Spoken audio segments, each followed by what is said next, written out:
ಚಿತ್ರದುರ್ಗದ ರೇಣುಕಾಸ್ವಾಮಿ ಕೊಲೆ ಪ್ರಕರಣದಲ್ಲಿ ಪ್ರಮುಖ 7 ಆರೋಪಿಗಳಿಗೆ ಹೈಕೋರ್ಟ್ ಜಾಮೀನು ಕೊಟ್ಟಿತ್ತು. ಅವರೆಲ್ಲರೂ ಕೂಡ ಈಗ ಹೊರಗಡೆ ಇದ್ದಾರೆ. ಈ ಜಾಮೀನನ್ನು ಪ್ರಶ್ನಿಸಿ ಸುಪ್ರೀಂ ಕೋರ್ಟ್ನಲ್ಲಿ ಮೇಲ್ಮನವಿ ಸಲ್ಲಿಸಲಾಗಿತ್ತು. ಒಟ್ಟು 7 ಹಿಯರಿಂಗ್ಸ್ ಇಲ್ಲಿ ತನಕ ಆಗಿದೆ. 7 ಹಿಯರಿಂಗ್ಸ್ನಲ್ಲಿ ಸುಪ್ರೀಂ ಕೋರ್ಟ್ ತೀವ್ರ ಅಸಮಾಧಾನ ವ್ಯಕ್ತಪಡಿಸಿದೆ. ಇವರಿಗೆ ಜಾಮೀನನ್ನು ಹೈಕೋರ್ಟ್ ಹೆಂಗೆ ಕೊಡ್ತು, ಕನಿಷ್ಠ ವಿವೇಚನೆಯನ್ನು ಕೂಡ ಬಳಸಿಲ್ಲ ಅಂತ ಅಂದ್ಬಿಟ್ಟು. ಸೊ ಈಗ ನಟ ದರ್ಶನ್ ಮತ್ತು ಪವಿತ್ರ ಗೌಡಗೆ ಮತ್ತೆ ಸಂಕಷ್ಟ ಬಹುತೇಕ ಅನ್ನೋ ರೀತಿಯಲ್ಲೇ ಇದೆ. ತೂಗುಯ್ಯಾಲೆಯಲ್ಲಿದೆ ದರ್ಶನ್ ಜಾಮೀನು ಭವಿಷ್ಯ. ಸುಪ್ರೀಂ ಸರ್ಕಾರಿ ವಕೀಲರ ಮನವಿಯನ್ನು ಪುರಸ್ಕರಿಸಿದರೆ ಮತ್ತೆ ಜೈಲ್ ಫಿಕ್ಸು ಇವರೆಲ್ಲರಿಗೂ. 3 ತಿಂಗಳಲ್ಲಿ ಟ್ರಯಲ್ ಮುಗಿಸೋದಾಗಿ ವಕೀಲರು ಒಪ್ಪಿಗೆಯನ್ನು ಕೊಟ್ಟಿದ್ದಾರೆ. ಪ್ರಕರಣದ ಚಾರ್ಜ್ ಫ್ರೇಮ್ ಆ್ಯಂಡ್ ವಿಚಾರಣೆ ಎಲ್ಲವೂ ಕೂಡ ಸನ್ನಿಹಿತವಾಗಿದೆ. ಟ್ರಯಲ್ ಮುಕ್ತಾಯ ಆಗೋ ತನಕ ಜೈಲೇ ಅನಿವಾರ್ಯನಾ? ದರ್ಶನ್ ಮತ್ತೆ ಬಳ್ಳಾರಿ ಜೈಲಿಗೆ ಹೋಗಬೇಕಾಗತ್ತಾ ಅಂತ. ಯಾಕೆಂದರೆ ಈಗ ಸುಪ್ರೀಂ ಕೋರ್ಟ್ನಿಂದ ಆದೇಶ ಬಂದರೆ ಯಾರ ಪರವಾಗಿ ಬಂದರೂ ಕೂಡ ಮೇಲ್ಮನವಿ ಸಲ್ಲಿಸೋದಕ್ಕೆ ಅವಕಾಶ ಇಲ್ಲ. ಒಂದು ದರ್ಶನ್ ಪರವಾಗಿ ಬಂದರೂ ಕೂಡ ಮೇಲ್ಮನವಿ ಸಲ್ಲಿಸೋದಕ್ಕೆ ಅವಕಾಶ ಇಲ್ಲ, ಅಥವಾ ದರ್ಶನ್ ಹೋಗಂಗಿಲ್ಲ. ಹಾಗಾಗಿ ಜೈಲೇ ಫಿಕ್ಸ್. ಟ್ರಯಲ್ ಎಲ್ಲ ಆಗಬೇಕು. ಟ್ರಯಲ್ಸ್ ಎಲ್ಲ ಆಗಿ ಆಮೇಲೆ ಇವರು ದೋಷಿ ಅಂತ ಆದರೆ ಶಿಕ್ಷೆ, ನಿರ್ದೋಷಿ ಅಂತ ಆದರೆ ಬಿಡುಗಡೆ. ಅಲ್ಲಿ ತನಕ ಅಂತೂ ಜೈಲಲ್ಲಿ ಇರಲೇಬೇಕಾಗತ್ತೆ. ಹಾಗಾಗಿ ಇನ್ನೊಂದು 10 ದಿವಸದಲ್ಲಿ ಆದೇಶ ಹೊರಬೀಳುತ್ತೆ. ಅದಾದ ನಂತರ ಏನು, ನೆನ್ನೆಯ ಅಬ್ಸರ್ವೇಷನ್ಸ್ ಎಲ್ಲ ನೋಡಿದ್ರೆ, ಅಷ್ಟು ಸುದೀರ್ಘವಾದ ವಾದ ಪ್ರತಿವಾದಗಳನ್ನ ಮಂಡಿಸಿರೋದು ನೋಡಿದ್ರೆ ಸುಪ್ರೀಂ ಕೋರ್ಟ್ಗೆ ತೀವ್ರ ಅಸಮಾಧಾನ ಇದೆ. ಅದನ್ನು ಸ್ಪಷ್ಟವಾಗಿ ಹೇಳಿದೆ ಸುಪ್ರೀಂ ಕೋರ್ಟ್.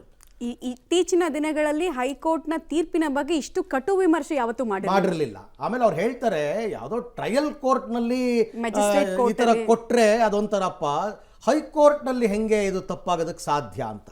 ಸೊ ಆರೋಪಿಗಳ ಪಾತ್ರಕ್ಕೆ ಸಂಬಂಧಪಟ್ಟಂತೆ ನಿನ್ನೆ ರೀಕಾಲ್ ಮಾಡಲಾಯಿತು. ನಿನ್ನೆ ಕೋರ್ಟ್ನಲ್ಲಿ ಹಿಯರಿಂಗ್ ಟೈಮ್ನಲ್ಲಿ ರೇಣುಕಾಸ್ವಾಮಿ ಹಲ್ಲೆಯ 3 ಸೆಕೆಂಡ್ನ ವಿಡಿಯೋವನ್ನು ಪೊಲೀಸರು ರಿಕವರ್ ಮಾಡಿದ್ದಾರೆ. ಅದನ್ನು ಚಾರ್ಜ್ ಶೀಟಲ್ಲಿ ಉಲ್ಲೇಖ ಮಾಡಲಾಗಿದೆ ಅಂತ ಹೇಳಿದರು. ಅಲ್ಲಿಗೆ ಆ ಕ್ಷಣಕ್ಕಾದಂತಹ ಆವೇಶದ ಕೊಲೆ ಅಲ್ಲ ಇದು. ಕೊಲೆ ಆದಮೇಲೂ ಕೂಡ ಒಂದಷ್ಟು ಕ್ರೂರತೆ, ಬ್ರುಟಾಲಿಟಿ ಕಂಡು ಬಂತು ಅನ್ನೋದನ್ನು ಕೋರ್ಟ್ಗೆ ಮನವರಿಕೆ ಮಾಡಿಕೊಡೋ ಪ್ರಯತ್ನವನ್ನು ಸರ್ಕಾರಿ ಪರ ವಕೀಲರು ಮಾಡಿದರು. ಪವಿತ್ರ ಗೌಡ ಚಪ್ಪಲಿಯಿಂದ ಹಲ್ಲೆ ಮಾಡಿದ್ದಾರೆ, ಅದಕ್ಕೆ ಸಾಕ್ಷಿಗಳು ಕೂಡ ಸ್ಥಳದಲ್ಲಿ ಸಿಕ್ಕಿದೆ, ಸಬ್ಸ್ಟ್ಯಾನ್ಷಿಯಲ್ ಎವಿಡೆನ್ಸ್ ಸಿಕ್ಕಿದೆ ನಮಗೆ ಅಂತ ವಿವರಣೆಯನ್ನು ಕೊಟ್ಟಿದ್ದಾರೆ. ರೇಣುಕಾಸ್ವಾಮಿ ಎದೆಗೆ ದರ್ಶನ್ ಒದ್ದಿದ್ರ ಬಗ್ಗೆ ಕೂಡ ಉಲ್ಲೇಖ ಆಗಿತ್ತು ಚಾರ್ಜ್ ಶೀಟ್ನಲ್ಲಿ. ಅದನ್ನು ಕೋರ್ಟ್ ಗಮನಕ್ಕೆ ಕೂಡ ತರಲಾಯಿತು. ದರ್ಶನ್ ಪಾತ್ರ ಏನು, ಪವಿತ್ರ ಗೌಡ ಪಾತ್ರ ಹೆಂಗೆ ಅಂತೆಲ್ಲ ಕೇಳಿದಾಗ ಒಬ್ಬೊಬ್ಬರು ಏನೇನು ಮಾಡಿದ್ದಾರೆ ಅಂತ ಹೇಳೋ ಕೆಲಸ ಆಯಿತು. ಸತ್ತ ಮೇಲೆ ಪವಿತ್ರ ಗೌಡಗೆ ಫೋಟೋ ಕಳುಹಿಸಿ ಡಿಲೀಟ್ ಮಾಡಲಾಗಿದೆ. ಆ ಡೇಟಾವನ್ನು ನಾವು ರಿಕವರ್ ಮಾಡಿದ್ದೀವಿ. ಅಲ್ಲಿಗೆ ಫೋಟೋ ತಗೊಳ್ಳೋದು, ವಿಡಿಯೋ ತಗೊಳ್ಳೋದು, ಪೋಸ್ಟ್ ಕೊಡೋದು ಎಲ್ಲ ಆಗಿತ್ತು. So it is not a case of culpable homicide ಅನ್ನೋದನ್ನು ಹೇಳ್ತಾ ಇದ್ದಾರೆ. ಅಂದರೆ ಆ ಕ್ಷಣಕ್ಕೆ ಏನೋ ಗೊತ್ತಾಗದೆ ಅಚಾನಕ್ಕಾಗಿ ಕೊಲೆ ಆಗಿದ್ದಲ್ಲ, ಕೊಲೆಗೂ ಮುಂಚೆ, ಕೊಲೆಯ ನಂತರ ಇವ್ರದ್ದೆಲ್ಲ ಬ್ರಿಟಾಲಿಟಿ ಕಂಡು ಬರ್ತಾ ಇದೆ ಅಂತ ಹೇಳೋ ಪ್ರಯತ್ನ. ಆಮೇಲೆ ಈ ಆರೋಪಿಗಳ ಮೊಬೈಲ್ನಲ್ಲಿ ಹತ್ಯೆಯ ಫೋಟೋಸ್ ಇದ್ದಾವೆ. ಅದನ್ನು ರಿಕವರಿ ಮಾಡಿಕೊಡೋ ಕೆಲಸವನ್ನು ಕೂಡ ಇನ್ವೆಸ್ಟಿಗೇಟಿವ್ ಆಫೀಸರ್ ಮಾಡಿದ್ದಾರೆ. ಪುನೀತ್ ಫೋನ್ನಿಂದ ಫೋಟೋ ರಿಕವರಿ ಮಾಡಲಾಗಿದೆ ಅನ್ನೋದರ ವಿವರಣೆಯನ್ನು, ಆರೋಪಿಗಳನ್ನ ಯಾಕೆ ಬಿಡಬಾರ್ದು, ಯಾಕೆ ಬೇಲ್ ಕ್ಯಾನ್ಸಲ್ ಮಾಡಬೇಕು ಅನ್ನೋದನ್ನು ಒಬ್ಬೊಬ್ಬರು ಪಾತ್ರಕ್ಕೆ ಸಂಬಂಧಪಟ್ಟಂತೆ ಸ್ಪೆಸಿಫಿಕ್ ಆಗಿ ಹೇಳ್ತಾ ಹೋದರು. ಆಮೇಲೆ ಅಲ್ಲೇ ಸ್ಪಾಟಲ್ಲಿ ಸಿಕ್ಕಂತಹ ಲಾಠಿ ಮೇಲೆ ರಕ್ತದ ಕಲೆಗಳು, ಬ್ಲಡ್ ಸ್ಯಾಂಪಲ್ಸ್ ಕೂಡ ನಾವು ಕಲೆಕ್ಟ್ ಮಾಡಿದ್ದೀವಿ. ಸಾಕ್ಷಿ ಇದೆ, 272 ಸಾಕ್ಷಿನ ಪ್ರೆಸೆಂಟ್ ಮಾಡಿರೋದು. 10,000 ಪುಟಗಳ ಚಾರ್ಜ್ ಶೀಟು. ಆರೋಪಿಗಳ ಬಟ್ಟೆ ಚಪ್ಪಲಿಯಲ್ಲಿ ರೇಣುಕಾಸ್ವಾಮಿ ರಕ್ತದ ಕಲೆ ಇದ್ದಿದ್ದು ಗೊತ್ತಾಗಿದೆ.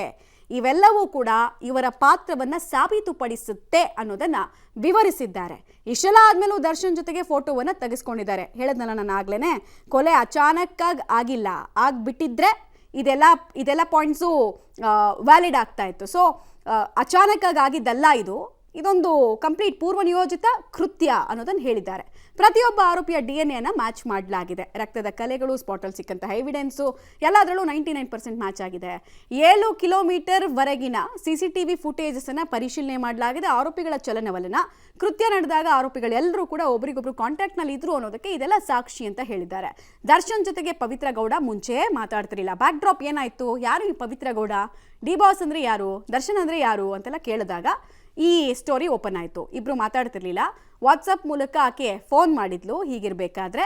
ಅದಾದ ನಂತರ ಈ ಪ್ರತ್ಯಕ್ಷದರ್ಶಿಗಳು ಯಾರಿದ್ರು, ಅದೇ ಪವನ್ನು, ಆ ವ್ಯಕ್ತಿಗಳೆಲ್ಲ ಯಾರಿದ್ರು, ಆ ಹೇಳಿಕೆಗಳನ್ನು ಕೂಡ ತರಿಸಲಾಗಿದೆ ಅನ್ನೋದನ್ನೆಲ್ಲ ಹೇಳಿದ್ದಾರೆ. ಮತ್ತೆ ಹೈಕೋರ್ಟ್ನಲ್ಲಿ CV ನಾಗೇಶ್ ಅವರು ದರ್ಶನ್ ಪರ ವಾದ ಮಂಡಿಸಬೇಕಾದ್ರೆ, ದರ್ಶನ್ ಕ್ರೈಮ್ ನಡೆದ ಸ್ಥಳದಲ್ಲಿ ಇದ್ರು ಅನ್ನೋದಕ್ಕೆ ನಿಮ್ಮ ಹತ್ರ ಪುರಾವೆನೇ ಇಲ್ಲ, ಅವರ ಕಾರ್ ಓಡಾಡಿರೋದನ್ನ ಬಿಟ್ಟರೆ ಕಾರ್ ಒಳಗಡೆ ಅವ್ರು ಎಲ್ಲೂ ಕಾಣಿಸಿಲ್ಲ ಅನ್ನೋ ರೀತಿಯಲ್ಲಿ ವಾದ ಮಾಡಿದ್ರು. ಅದಕ್ಕೆ ಈ ಅಂಶಗಳನ್ನು ಈಗ ಸುಪ್ರೀಂ ಕೋರ್ಟ್ನಲ್ಲಿ ಪ್ರೆಸೆಂಟ್ ಮಾಡಿದ್ದಾರೆ. ರೈಟ್, ಡೀಟೇಲ್ಸ್ ಕೊಡ್ತಾರೆ. ನೇರ ಸಂಪರ್ಕದಲ್ಲಿ ಜಾಯಿನ್ ಆಗ್ತಾ ಇದ್ದಾರೆ ಶಬೀರ್. ಈಗ ನಿನ್ನೆ ಆ ಪಾಸಿಂಗ್ ರಿಮಾರ್ಕ್ಸ್ ಇರ್ಬೋದು, ಸುಪ್ರೀಂ ಕೋರ್ಟ್ನ ಜಡ್ಜ್ಗಳು ಕೊಟ್ಟಂತಹ ಪಾಸಿಂಗ್ ರಿಮಾರ್ಕ್ಸು, ಆರ್ಗ್ಯುಮೆಂಟ್ ಸಾಕ್ತಂತಹ ರೀತಿ ಮತ್ತು ಸಬ್ಸ್ಟೆನ್ಷಿಯಲ್ ಎವಿಡೆನ್ಸ್ ಬಗ್ಗೆ ಡೀಪ್ ಆಗಿ ಡಿಗ್ ಮಾಡಿದಂತಹ ರೀತಿಯನ್ನು ನೋಡಿದಾಗ ದರ್ಶನ್ ಜಾಮೀನು ಭವಿಷ್ಯದ ಹಾದಿ ಅಥವಾ ಜಾಮೀನು ಕಂಟಿನ್ಯೂಟಿಯ ಹಾದಿ ತುಂಬ ಕಠಿಣವಾಗಿದೆ ಅಂತ ಅನಿಸ್ತಾ ಇದೆ ಶಬೀರ್. ಮಮತಾ, ಖಂಡಿತವಾಗ್ಲೂ. ಯಾಕೆಂದರೆ ನಿನ್ನೆ ನೋಡಿ, ಕಳೆದ ವಿಚಾರಣೆಗಳಲ್ಲಿ ಗಮನಿಸಿದಂಥ ಸಂದರ್ಭದಲ್ಲಿ ಸುಪ್ರೀಂ ಕೋರ್ಟ್ ಈ ಹಿಂದೆ ಹೇಳಿತ್ತು, ನಾವು ರಾಜ್ಯ ಸರ್ಕಾರದ ಪರ ವಾದವನ್ನು ಸಂಪೂರ್ಣವಾಗಿ ಕೇಳಿದ್ದೀವಿ, ಈಗ ಕೇವಲ ನಟ ದರ್ಶನ್ ಸೇರಿ 7 ಮಂದಿ ಆರೋಪಿಗಳ ವಾದವನ್ನು ಮಾತ್ರ ಆಲಿಸ್ತೀವಿ ಅಂತ ಹೇಳಿದರು. ಆದರೆ ನಿನ್ನೆ ಕೋರ್ಟ್ ಹಾಲ್ನಲ್ಲಿ ನಡೆದಿದ್ದೇ ಸಂಪೂರ್ಣವಾದಂಥ ಭಿನ್ನ ಪ್ರಸಂಗ. ಯಾಕೆಂದರೆ ಮತ್ತೆ ಸರ್ಕಾರಿ ಪರ ವಕೀಲರ ವಾದವನ್ನು ಸುದೀರ್ಘವಾಗಿ 1.5 ಗಂಟೆಗಳ ಕಾಲ ಆಲಿಸುವಂಥ ಕೆಲಸವನ್ನು ಮಾಡುತ್ತೆ. ಇದಾದ ಬಳಿಕ ಮತ್ತೆ ದರ್ಶನ್ ಸೇರಿದಂತೆ ಉಳಿದ 7 ಆರೋಪಿಗಳ ವಾದವನ್ನು ಕೂಡ ಕೇಳುತ್ತೆ. ಅದರಲ್ಲೂ ನಟ ದರ್ಶನ್ ಮತ್ತೆ ಪವಿತ್ರ ಗೌಡದ ಹೊರತುಪಡಿಸಿದ್ರೆ ಇತರೆ ಆರೋಪಿಗಳದ್ದು ದೊಡ್ಡ ಮಟ್ಟದ ವಾದವನ್ನು ಆಲಿಸುವಂತ ಕೆಲಸವನ್ನು ಸುಪ್ರೀಂ ಕೋರ್ಟ್ ಮಾಡಲಿಲ್ಲ. ಅಂದ್ರೆ ಅಲ್ಲಿಗೆ ಸ್ಪಷ್ಟ ಇದು ಯಾವ ಹಂತದ ಕ್ರೈಮ್ ಸೀನ್ ಅನ್ನುವಂಥದ್ದು ಸುಪ್ರೀಂ ಕೋರ್ಟ್ಗೆ ಮನವರಿಕೆ ಆಗಿರುವಂಥದ್ದು. ಮತ್ತೆ ನಿನ್ನೆ ರಾಜ್ಯ ಸರ್ಕಾರದ ಪರ ವಕೀಲರೇನು ವಾದವನ್ನ ಮಂಡಿಸ್ತಾ ಇದ್ರು, ಅವರು ಕೂಡ ಈ ಒಂದು ಕೊಲೆ ಹೇಗಾಗಿದೆ ಅನ್ನುವಂಥದ್ದನ್ನ ಇಂಚಿಂಚಾಗಿ ವಿವರಿಸುವಂತ ಕೆಲಸವನ್ನ ಮಾಡಿದ್ದಾರೆ.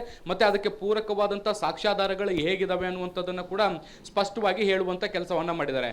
ಒಂದೇ ಒಂದು ಅಂಶವನ್ನ ಇಲ್ಲಿ ಮೇನ್ ಆಗಿ ಕೋಟ್ ಮಾಡೋದಾದ್ರೆ, ಕರ್ನಾಟಕ ಹೈಕೋರ್ಟ್ ಇಬ್ಬರು ಐ ವಿಟ್ನೆಸ್ ಏನಿದ್ರು ಆ ಐ ವಿಟ್ನೆಸ್ಗಳನ್ನು ಕನ್ಸಿಡರ್ ಮಾಡಿರಲಿಲ್ಲ. ಆದರೆ ಸುಪ್ರೀಂ ಕೋರ್ಟ್ ವಿಚಾರಣೆಯ ಸಂದರ್ಭದಲ್ಲಿ ಈ ಒಂದು ಐ ವಿಟ್ನೆಸ್ಗಳನ್ನು ಯಾಕೆ ಕನ್ಸಿಡರ್ ಮಾಡಿಲ್ಲ ಅನ್ನುವಂಥದ್ದನ್ನೇ ಪ್ರಮುಖ ಪ್ರಶ್ನೆಯಾಗಿ ಪರಿಗಣಿಸಿತ್ತು. ಅವರು ಎಷ್ಟು ತಡವಾಗಿ ಹೇಳಿಕೆಗಳನ್ನು ಕೊಟ್ಟರು ಅನ್ನುವಂಥದ್ದು ಮ್ಯಾಟ್ರ್ ಆಗಲ್ಲ ಅಥವಾ ಅದು ಪ್ರಶ್ನೆ ಅಲ್ಲ. ಆ ಒಂದು ಹೇಳಿಕೆಯಲ್ಲಿ ಏನಿತ್ತು ಅನ್ನುವಂಥದ್ದು ಬಹಳ ಪ್ರಮುಖವಾದಂಥ ಸಂಗತಿ ಆಗುತ್ತೆ. ಹೈಕೋರ್ಟ್ ಅವರು ವಿಳಂಬವಾಗಿ ಹೇಳಿಕೆಯನ್ನು ದಾಖಲಿಸಿದ್ರು ಅನ್ನುವಂಥ ಕಾರಣಕ್ಕೆ ಆ ಸಾಕ್ಷ್ಯಗಳನ್ನು ಕೈ ಬಿಡುವಂಥದ್ದು, ಅದನ್ನು ಪರಿಗಣಿಸದೇ ಇರುವಂಥದ್ದು ಸರಿಯಲ್ಲ. ನಾವು ಆ ತಪ್ಪು ಕೆಲಸವನ್ನು ಮಾಡಲ್ಲ, ನಾವು ಆ ಸಾಕ್ಷ್ಯಗಳನ್ನು ಪರಿಗಣಿಸ್ತೀವಿ ಅನ್ನುವಂಥ ನಿಟ್ಟಿನಲ್ಲಿ ಒಂದು ಸ್ಟೇಟ್ಮೆಂಟನ್ನು ಕೊಟ್ಟಿರುವಂಥದ್ದು ಅಥವಾ ಒಂದು ಒಪಿನಿಯನನ್ನು ಹೇಳಿರುವಂಥದ್ದು. ಸೊ ಹೀಗಾಗಿ ಇಂತಹ ಸಣ್ಣ ಸಣ್ಣ ಒಪಿನಿಯನ್ಗಳು ಜಡ್ಜ್ಮೆಂಟ್ನಲ್ಲಿ ಬಹಳಷ್ಟು ಕ್ರೂಷಿಯಲ್ ಆಗುತ್ತೆ ಅನ್ನುವಂಥದ್ದು ಬಹಳ ಸ್ಪಷ್ಟವಾಗಿ ಕಾಣಿಸ್ತಾ ಇರುವಂಥದ್ದು. ಮುಖ್ಯವಾಗಿ ನೋಡಿ, ಪವಿತ್ರ ಗೌಡ ಅವರ ವಿಚಾರಣೆ ಬಂದಂಥ ಸಂದರ್ಭದಲ್ಲಿ ಪವಿತ್ರ ಗೌಡ ಅವರಿಗೆ ಕೇಳ್ತಾರೆ, ಇಡೀ ಸಮಸ್ಯೆಯ ಮೂಲ ಕೇಂದ್ರ ಬಿಂದುವೆ ನೀವು, ಸಮಸ್ಯೆ ಶುರುವಾಗಿರೋದೇ ನಿಮ್ಮಿಂದ, ನಿಮಗೆ ಯಾಕೆ ಜಾಮೀನು ಕೊಡಬೇಕು ಅನ್ನುವಂಥ ನಿಟ್ಟಿನಲ್ಲಿ ಪ್ರಶ್ನೆಯನ್ನ ಮಾಡ್ತಾರೆ. ಈ ರೀತಿಯಾದಂಥ ಕಮೆಂಟ್ಗಳೇನಿದಾವೆ ಸುಪ್ರೀಂ ಕೋರ್ಟ್ನಲ್ಲಿ, ಇದು ಬಹಳಷ್ಟು ಕ್ರೂಷಿಯಲ್ ಆಗುತ್ತೆ. ಇದು ಆದೇಶದ ಮೇಲೆ ಪರಿಣಾಮವನ್ನು ಬೀರುವಂಥ ಸಾಧ್ಯತೆಗಳನ್ನು ಕೂಡ ನಾವು ನಿರೀಕ್ಷೆ ಮಾಡಬಹುದು. ಸೊ ಹೀಗಾಗಿ ಸುದೀರ್ಘವಾದಂಥ ಮತ್ತೆ ಪ್ರತಿವಾದವನ್ನು ಆಲಿಸಿರುವಂತಹ ಹಿನ್ನೆಲೆಯಲ್ಲಿ ಮುಂದಿನ ಹಂತದಲ್ಲಿ 2ನೇ ಬಾರಿಯೂ ಕೂಡ ಹೈಕೋರ್ಟ್ನ ಆದೇಶದ ಬಗ್ಗೆ ಕೆಲವೊಂದಿಷ್ಟು ಅಸಮಾಧಾನವನ್ನ ಸುಪ್ರೀಂ ಕೋರ್ಟ್ ವ್ಯಕ್ತಪಡಿಸಿರುವಂತದ್ದನ್ನ ಗಮನಿಸಿದ್ರೆ, ಬೇಲ್ ಸಿಗುತ್ತಾ ಅನ್ನುವಂಥದ್ರ ಬಗ್ಗೆ ದೊಡ್ಡ ಅನುಮಾನಗಳು ಕೂಡ ಕಾಡ್ತಾ ಇರುವಂಥದ್ದು. ಆದರೆ ಒಪಿನಿಯನ್ಗೂ ಮತ್ತೆ ಆದೇಶಕ್ಕೂ ಸಂಪೂರ್ಣವಾದಂಥ ಭಿನ್ನತೆ ಇರುವಂತಹ ಹಿನ್ನೆಲೆಯಲ್ಲಿ ಆದೇಶ ಬದಲಾಗಿ ಬರುವಂಥ ಸಾಧ್ಯತೆಗಳನ್ನು ಕೂಡ ತಳ್ಳಿ ಹಾಕುವಂತಿಲ್ಲ. ಆದರೆ ಮೇಲ್ನೋಟಕ್ಕೆ ವಾದ ಪ್ರತಿವಾದಗಳನ್ನು ಗಮನಿಸಿದಂಥ ಸಂದರ್ಭದಲ್ಲಿ ಈ ಜಾಮೀನು ಮುಂದುವರಿಯುವಂಥದ್ದು ಸ್ವಲ್ಪ ಕಷ್ಟ ಆಗ್ಬೋದು ಅನ್ನುವಂತಹ ಅಭಿಪ್ರಾಯಗಳನ್ನು ಕೂಡ ವಕೀಲರು ವ್ಯಕ್ತಪಡಿಸ್ತಾ ಇದ್ದಾರೆ. ಮಮತಾ, ಹಾಗೆ ಸಂಪರ್ಕದಲ್ಲಿ ಶಬೀರ್, ನಿಮ್ಮ ಜೊತೆ ನಾನು ಮತ್ತೆ ಮಾತಾಡ್ತೀನಿ.